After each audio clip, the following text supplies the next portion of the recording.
All right, let's start off stretching because, well, you know, because that's what I do. I like to stretch. Everything's better when you stretch. My wife has started stretching, and it's helping.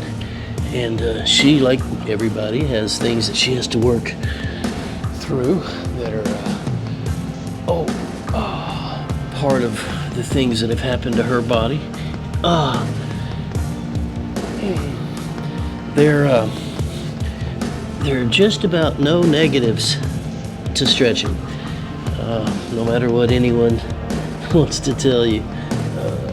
Stretching is good for you.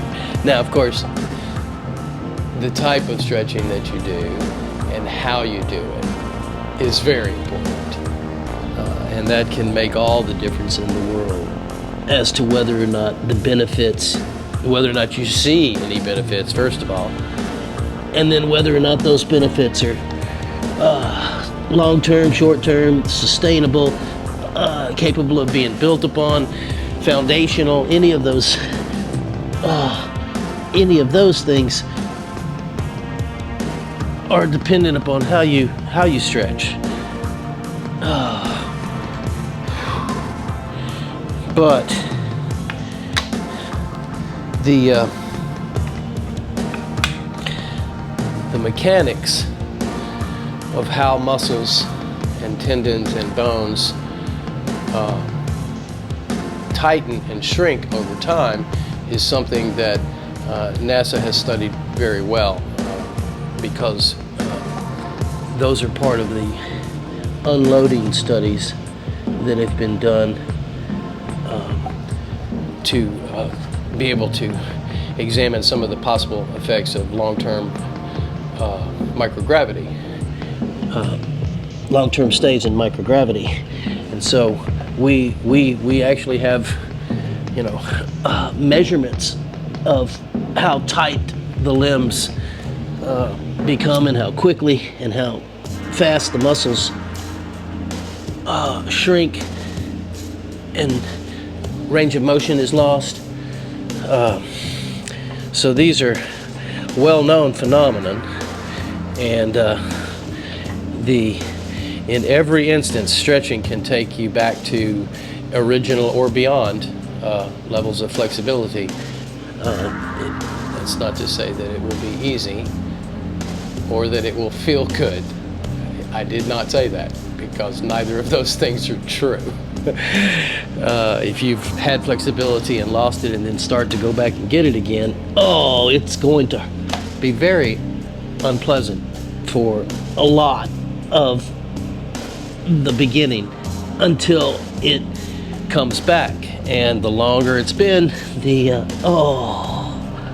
more unpleasant it will be to get it back.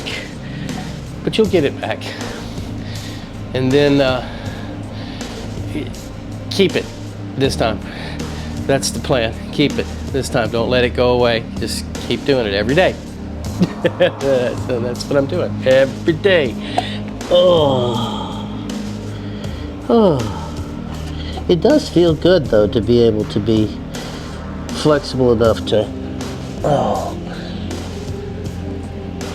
let your limbs be moved around, because there is benefit to static stretching, and there's benefit to active stretching, and there's benefit from alignment stretching, which is what I do here, and I have the ability to change that alignment with the legs to do the stretching. But then there's lots of benefit from moving between these two positions. And that's possibly what some people are trying to achieve with their out of alignment stretching, which is not a good idea. I don't care who says that it is. The torque forces that are applied during traction are damaging to the joint if moved out of alignment. Moving between points on the alignment, within the alignment, that's different. That allows the joint to open up and to have flexibility that gives the joint range of motion that's outside of its normal alignment. If it, in an emergency or in some awkward movement, goes there and then has the ability to snap back. But training for that is not good, because the body's ability to do that maneuver of letting a joint go to its range of motion and then slightly beyond it to come back in, that's something that it develops without going outside the range of motion by doing stretches that are within the range of motion but at the full tension of traction, literally going right up to the edge and then making that edge be even across the range.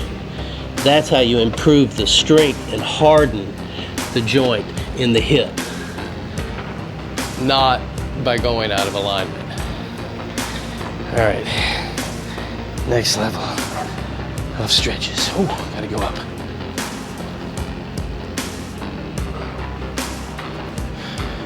And I'm actually a biophysicist with biomechanical engineering as a couple of my specialties, and so I'm perfectly willing to address the concept of stretching outside of the alignment of the joint and the damage that can be done from that, regardless of whose young body can do it or not. As a former gymnast, I know what a young body can do, and all of the amazing and sometimes beyond human limit things that a body like that can do. I also know the damage that it incurs when it does that, regardless of how easy we can make it look. All of that experience went into the development of this device in order to be able to get the benefit portion of all of that without any of the negative portion, because again, it was designed for astronauts to be in outer space.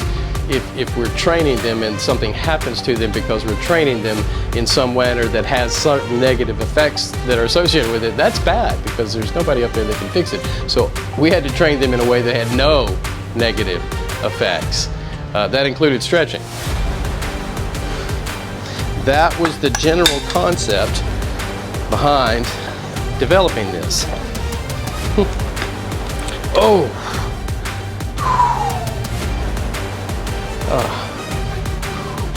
For instance, the ability to do this particular, when you're floating around, right? You can't sit on the floor and stretch. Think about it, right? You strap yourself in here, and your legs are held in this position, which allows you,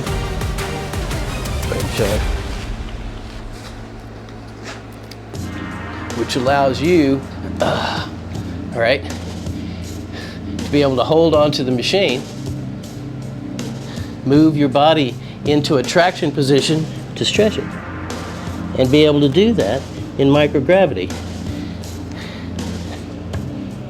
But even on Earth, it has a whole lot of benefits to stretching this way. You're not on the ground, so your legs actually have all kinds of movement for you to be able to slide your heel along, to be able to move it, to slide it around in different angles, to hold it and do combination stretches that you can't do.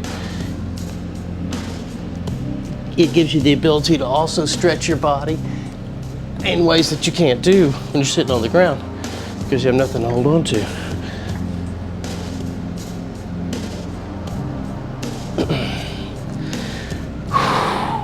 There's a whole lot of thought that went into the exercises that you can do on here.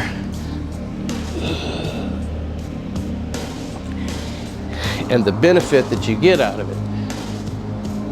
It has to be very specific, and it has to be very quantifiable. It had to be. That was the nature of the requirements.